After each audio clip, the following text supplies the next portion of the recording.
तेच म्हणायले वयामानानुसार जरा ध्यानात राहिलं झाले.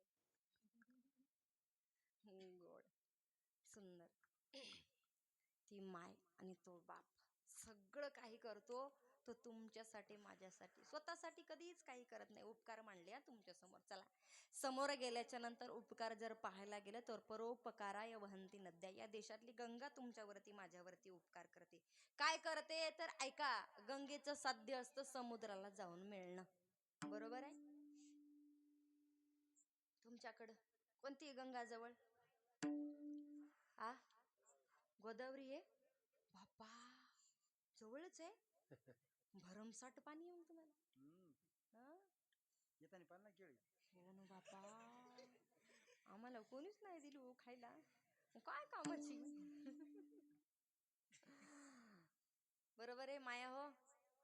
गंगेचं साध्य काय? तुमच्याकडे गंगा कुठे जाऊन मिळते? तुका म्हणे गंगा सागर सकावे अवघा झाला उरवे एक माय अवघा झाला उरवे. तुका म्हणे गंगा अवघा झाला उरवे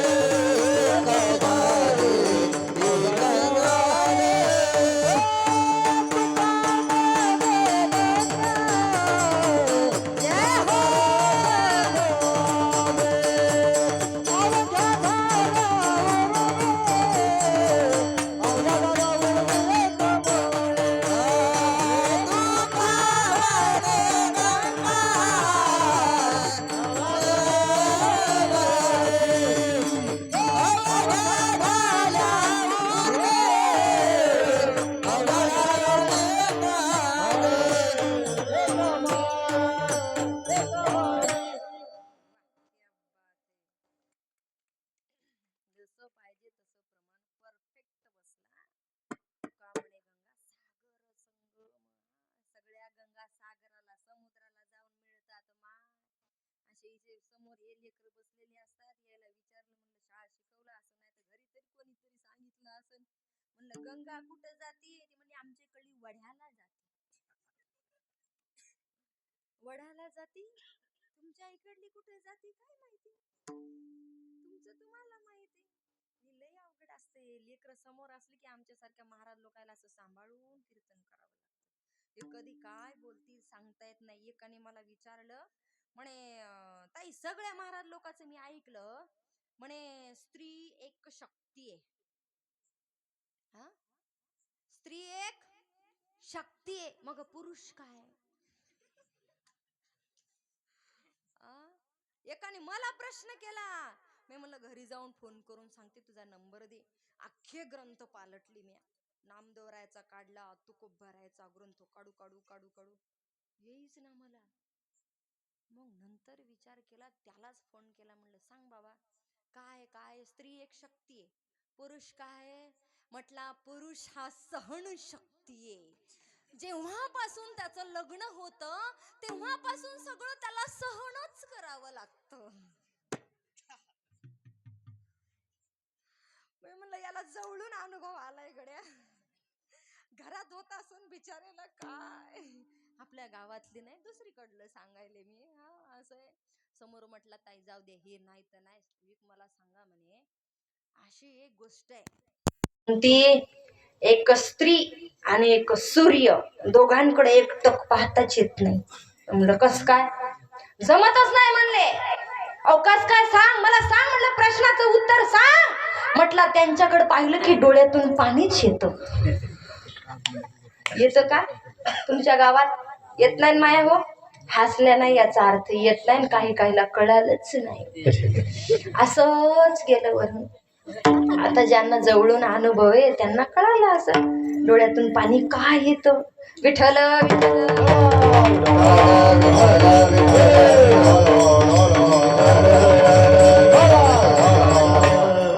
गंगा ही समुद्राला जाऊन मिळत असते, परंतु जात असताना बघा का फेडीत पाप ताप पोखीत तिरीचे पादप समुद्रा जाय आप गंगेचे जैसे.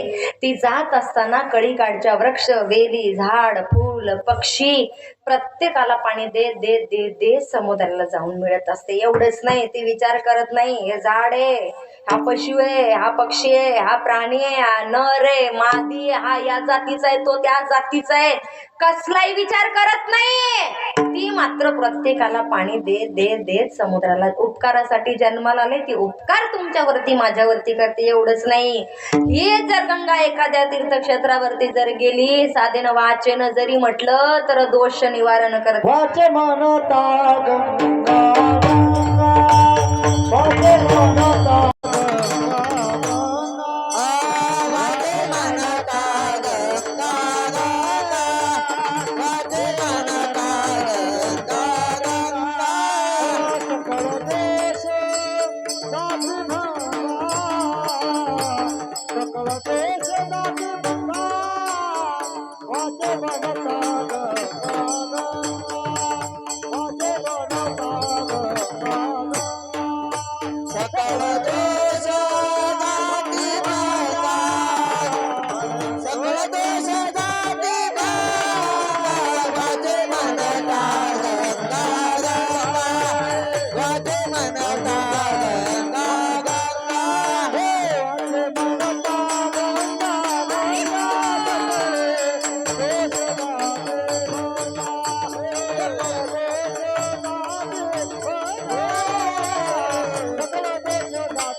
वाचे म्हणता गंगा गंगा सकळ दोष जाती भंगा सगळे दोष जातात. फक्त वाचेनं म्हणायचंय बाबा, घरात बसल्या बसल्या कुठं जायची गरज नाही, सगळे दोष निवारण होता. एवढंच नाही, सकळ ही तीर्थे घडती एक वेळा, चंद्रभागा डोळा देखलिया.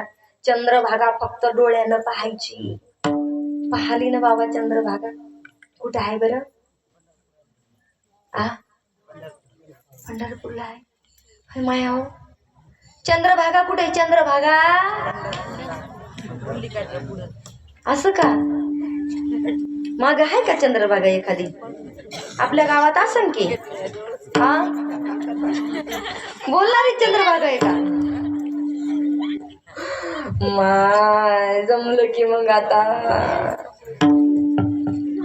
चंद्रभागा ना. ऐका ना, सगळ्या तीर्थाचं दर्शन होता चंद्रभागेमध्ये स्नान केल्याच्या नंतर. गंगेचे उपकार. चला समोर गेल्याच्या नंतर ऐका, परोपकाराय दुहंती गावहा.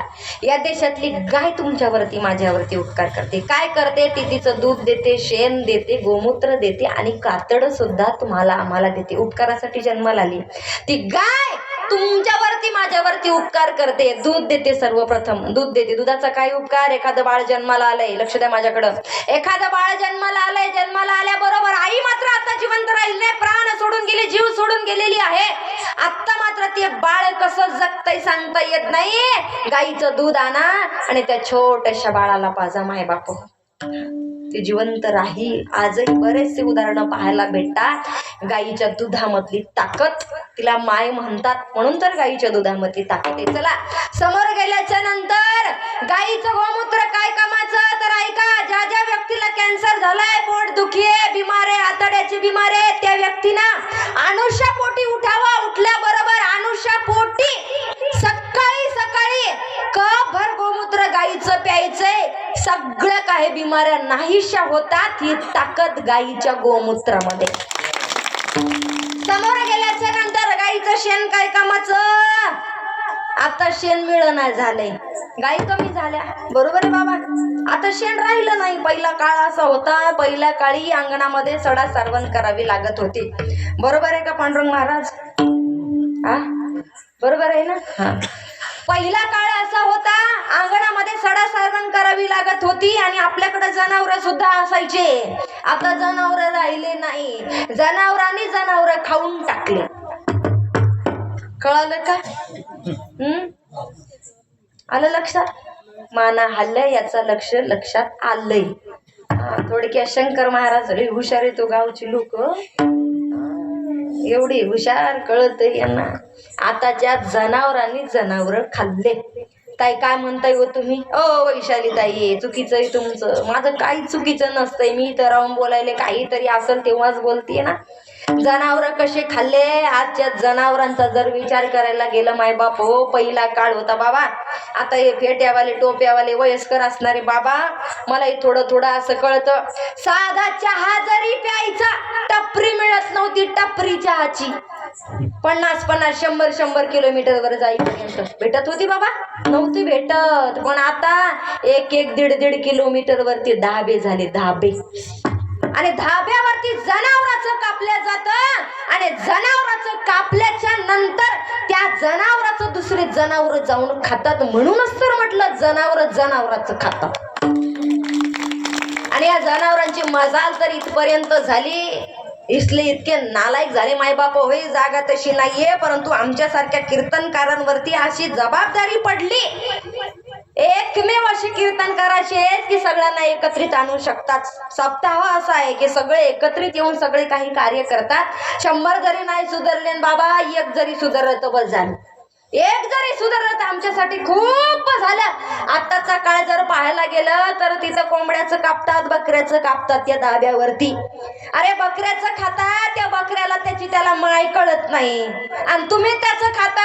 या पूर्ण पृथ्वी भूतलावरती इकडे तिकडे फिरता, आणि ज्याचं खाल्ल्यामुळं तुमच्या बुद्ध्या तशा चालतात, आणि बुद्ध्या तशा चालल्यामुळे आजच्या जनावरांना 3 वर्षाचं लेकरू आणि 90 वर्षाची म्हातारी सुद्धा कमी पडते. आत्ताचे जनावर असे जन्माला आले. मी नाही म्हणत माय बाप हो, सगळीकडे सध्या कारभार चालू आहे. आता जनावरांची वृत्ती अशी झाली, आत्ताच्या माणसांची वृत्ती अशी झाली की सासऱ्याला सून कमी पडतीये, बापाला लेक कमी पडतीये, भावाला बहीण कमी पडतीये. सध्या वातावरण असं आहे. बातम्या बघत चला, लक्षात येईल तुमच्या. बदलापूरचं उदाहरण, सगळ्यांना 3 वर्षाचं लेकरू, काय कळतं त्या लेकराला? काय कळतं त्या लेकराला? तरी सुद्धा त्या छोट्याशा लेकरावरती सुद्धा बलात्कार विनयभंग होतो. कुठपर्यंत गेले कुठपर्यंत? विचार करा मायबाप हो. 90 वर्षाची म्हातारी सुद्धा जगजग झालेली या लोकांना कमी पडते. म्हणून म्हटलं मी, जनावराचं खातात पण जनावरासारखं वागतात. हे कुठेतरी बदललं पाहिजे मायबाप हो. याकरता आपण सर्वप्रथम काय करायला पाहिजे? आपण आपल्या मुलींना घराच्या बाहेर जात असताना आपली हिंदू संस्कृती शिकवणं गरजेचे मायबाप हो. आज आपण सगळ्यांनी सांगणं गरजेचे. काय सांगावं? आमच्या मायांनी रक्षाबंधनाला आपला भाऊ आला ना घरामध्ये आल्याच्या नंतर ओवाळणी सगळ्यात पहिली एक मागायची. भाऊबीजेची ओवाळणी सगळ्यात महत्वाची एक त्या भावाकडे मागायची. दादा, घराच्या बाहेर गेल्याच्या नंतर तुझ्यापेक्षा मोठी जी दिसेल ती तुझी माय, आणि तुझ्यापेक्षा छोटी जी दिसेल ती तुझी बहीण. ही आज आपण आपल्या भावाला ओवाळणी मागणं गरजेचे मायबाप. आपण चालू केलं ना, अख्खा जग चालू करेल, अख्खा महाराष्ट्र चालू करेल मायबाप हो. ही वृत्ती आताची अशी झालेली आहे. एवढंच नाही, आपण हे आपल्या मुलींनाही शिकवणं गरजेचं आहे. बाई, अंगभर कपडे घातल्याशिवाय घराच्या बाहेर निघू नको. आपण जर आपल्या मुलीच्या अंगावरती अंगभर जर वस्त्र घातले तर बाहेरचं व्यक्ती, माणूस, ते जनावर आपल्या मुलीकडे वाईट नजरेनं पाहणार नाही.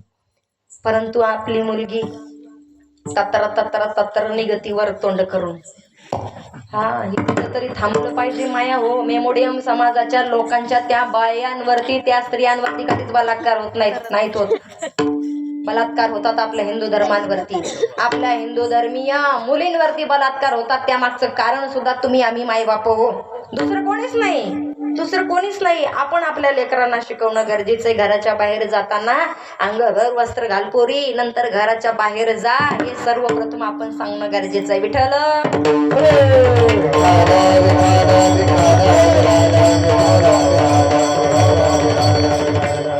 ऐका, लक्ष द्या माझ्याकडं. गाईचं शेण महत्वाचं. पहिला काळ होता, जनावर होत होते. शेण आणल्या जायचं, गाईचं अंगणामध्ये सडा सारवण केल्या जायचा. काय होतं हो अंगणामध्ये सडा टाकल्यानं? आता टाकायचं काम नाही. आता हाय का टाकायचं काम? गट्टू आले ना, गट्टू. म्हणून सडा टाकवायचं कामच नाही तुमचं. तर काय तुम्ही हर हर महादेवच आहेत अजूनही बी. का झालंय? हा नाही, गेल्या वर्षी म्हणली होते पुढच्या वर्षी आहे. शिवजयंती यांच्या गावात झाली गेल्या वर्षी माझी. म्हणून ते तेव्हा विचारलं तर म्हणली हाय आमदार. काय सांगा, आपल्या महाराज लोकांचे तरी बरं आहे. बाकीचा असा कारभार झालाय, लई म्हणजे लई अवघड झालं. इकडे माग बसणारे आतून गुदगुल्याच होत असतील. ताई कस जखमावर मीठ चोळायला हो तुम्ही. खरंच लई अवघड झालंय. इथं बी ते कसं आहे दादांनो, आजही जो मुलगा निर्व्यसनी आहे ना, त्याच्या घरी पोरीचा बाप पदर घेऊन जातो. असा आमची पोरगी पदरात घ्या आजही जातो. कुठेतरी आपणही चुकतोय ना, हे कळालं पाहिजे. ज्याचं त्याला कळावं. पण माणसाचा स्वभाव असा आहे, स्वतःच मुसळ दिसत नाही पण लोकांचा पुस्तळ दिसत. स्वभावच तसा आहे, त्याला कोण काय करू शकतं. हे ठेपे आमच्याकडे येतात नागोराव पाटील, आमच्याकडे येतात ते ठेपे. ताई मग तुम्ही एवढे कार्यक्रम करत फिरता, मग बघा की आमच्या मुलाला. आम्हाला धंदाच तेवढा आहे, दुसरे काही काम नाहीत. पण सांगणाऱ्यांना सांगायचं, त्यांनी विचार करायला पाहिजे. नाही मग ताई बघा ना, बघा बघा एखादी लय गुणवान लेकरू आहे, पण ऐका आमच्या मुलाला 7-8 सोयरी आल्या, पण तुम्ही केलेली सोयरी लय छान असती. महाराजींबाई येत ना तुम्ही सांगतो 7-8 सोयरी की आल्या. बाबा तुझ्या घरी कोणीच आलं नाही, मला माहितच ना. पण नाही, आपल्याला ते तसं नाही पाहिजे. आपल्याला असं वारकरी माळकरी पोरगी पाहिजे. हे कारभार सगळीकडे चालू आहे. प्रमोद महाराज मी लावलं एकाचं असंच. काय सांगा, सकाळ फोन दुपार फोन, संध्याकाळी फोन, सकाळ फोन दुपार फोन. ताई बघा ना हो, अहो ताई बघा, गरीबाची पाहिली श्रीमंताची तुला कोणी देतही नाही. गरीबाची पाहिली, लग्न दिलं लावून, लग्न लावून दिल्याच्या नंतर आता मात्र काय झालं माय बापू हो, 1 वर्ष लग्नाला झालं. 1 वर्ष लग्नाला झालं. लग्नाचा पहिला वर्ष म्हणजे वा वा वा वा क्या बात आहे, आनंदी आनंद. तुम्हाला अजून अनुभव आला नाही? इकडे पांडुरंग महाराजांना आला बरोबर आहे. हा जमलं. चोपदार कस काय बरं घरी घरचा कारभार म्हणजे बोलत नाहीत का तुम्ही? कामापुरतच बोलता. चौकड आपलं राहते, जागे राहावत म्हणून, दुसरं काही नाही माय बापू. पहिलं वर्ष लई आनंदाचं माय, एवढा आनंद एवढा आनंद. दादा हो माग बसलेले, तुमच्यासाठी सांगायले मी कसं असतंय ते. पहिलं वर्ष आनंदाचं आहे. असली आवाज देती प्रेमानं घरची, आहो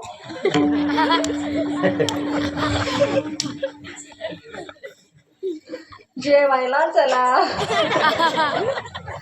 अशी टिंब देती वर, टिकली मारती नेऊन. असा कारभार पहिल्या वर्षी असतो. ताटाला ताट लावतात, मस्त पैकी जेवतात. त्याचंही बिचारायचं 1 वर्ष झालं, दुसऱ्या वर्षात गेलं. दुसऱ्या वर्षात ती आहो म्हणणारी, कुठे गेले? चौकात 4 चौघात ती नवरदी उभा तिथं असं कपडे धरून पळत पळत पळत घराकडं. काय जेवायचं नाही का? वाढ ते वाढून ठेवले, घ्या खा. संपलं. 3ऱ्या वर्षात पदार्पण केलं शंकर महाराज. तुम्ही ऐका, अजूनही कुंभमेळा चालू आहे.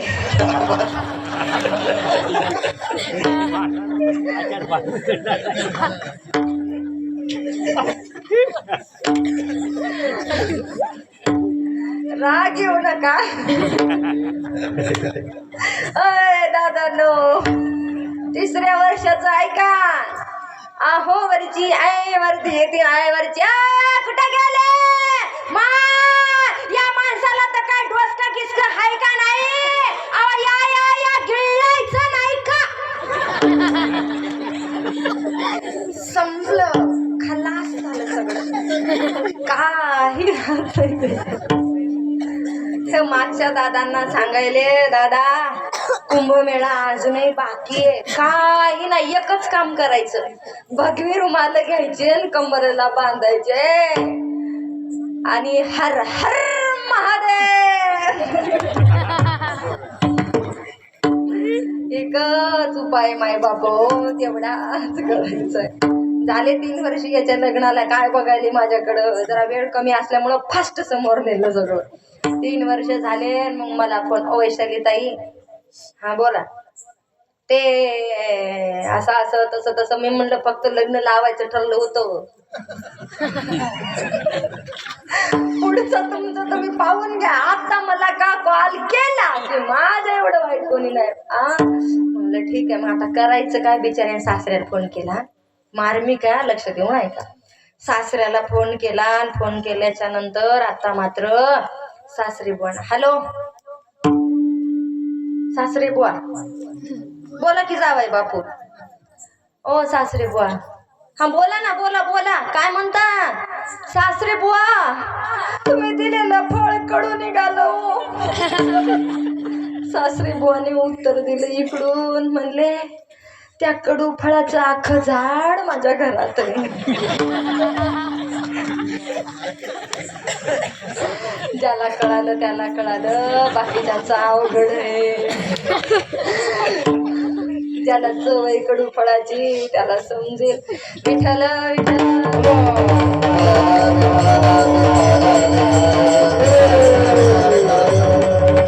ऐका माय बाप हो मी तुमच्या समोर मांडत होते की गाईचं शेण अंगणामध्ये जर टाकलं ना गाईच्या शेणाचा सडा जर बाहेरचे जीवजंतू घरामध्ये येत नाही. ही ताकद गाईच्या शेणामध्ये आहे. कातड काय कामाचं तर हा जो मृदंग वाजतो ना हा गाईच्या कातड्याचा आहे. मायबापू एक गोष्ट लक्षात ठेवा 2 हात 3रं मस्तक तुमच्या समोर मी वाकवते झुकवते. एकच विनंती आहे गाईला चारण्याकरता तुमच्याकडे जर चारा नसेल ना तिला गोठ्यामध्ये उपाशी मरू द्या परंतु खाटकाच्या दारी मात्र विकू नका. नका विकू. फार त्रास देतो माय बाप हो. आणि एक माय तिला आपण माय म्हणतो तिला आपण गो माता म्हणतो आणि आपण आपल्या मायला खाटकाच्या दारी विकणं हे सरासर चुकीचं आहे माय बाप हो. घर परत आहे क्या बात आहे. जमलं आता शरी नागोराव पाटलाच्या घटवट दुधाचा चहा आला म्हणलं घरचं दूध आहे. म्हणूनच ऐका लक्ष द्या माझ्याकडं. समोरचा उपकार जर पाहायला गेलं तर प्रत्येक व्यक्तीचा तुमच्यावरती माझ्यावरती उपकार आहे मायबाप हो. परंतु जगाच्या पाठीवर पाहायला गेलं तर सगळ्यात महत्वाचा उपकार करणारे जर ते कोण असतील तर ते साधू आणि संत तुमच्यावरती माझ्यावरती उपकार करतात आणि त्यांचाच उपकार सांगता येत नाहीत. अभंगाचं प्रथम काय सांगू आता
संतांचे उपकार मज निरंतर जागविती. संतांचे उपकार सांगता येत नाहीत का? सांगता येत नाहीत कारण सगळं काही तुमच्या समोर मी मांडलंय. पण ऐका ना, संत हे तुम्हाला आम्हाला जागवण्याचं काम करतात.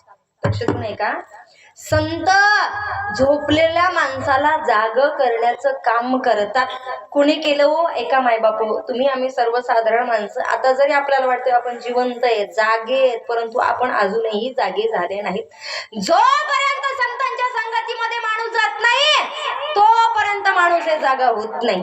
म्हणूनच म्हणतेय संत हे तुम्हाला आम्हाला जागवण्याचं काम करत. उठा जागे वारे आता, उठा जागे वारे आता, स्मरण करा पंढरीनाथा, स्मरण करा पंढरीनाथा, भावी चरणी ठेवा माथा, भावी चरणी ठेवा माथा, सुखवी व्यथा जन्माच्या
काकड्यात निघत आहे. जे जे काकड्याला येतात त्यांना माहिती असेल. येत असताना माय काकड्याला माया हो येत आता काही काही माना हलवल्या, काही नाही हलवल्या. उठा जागे भारे आता, स्मरण करा पंढरीनाथा. सकाळी उठून स्मरण करायचे पण तेव्हा तर तुम्हाला आम्हाला जाग होण्याचं काम आहे. ऐका, संतांनी तुम्हाला आम्हाला जाग केलंय मायबाप हो, उपकार केलाय तुमच्यावरती, माझ्यावरती उपकार केलाय. काय केलंय उपकार? प्रत्येक संतांचं जर उदाहरण घ्यायला गेलं मायबाप हो, प्रत्येक संतांनी तुमच्यावरती माझ्यावरती उपकार केलाय. सांगा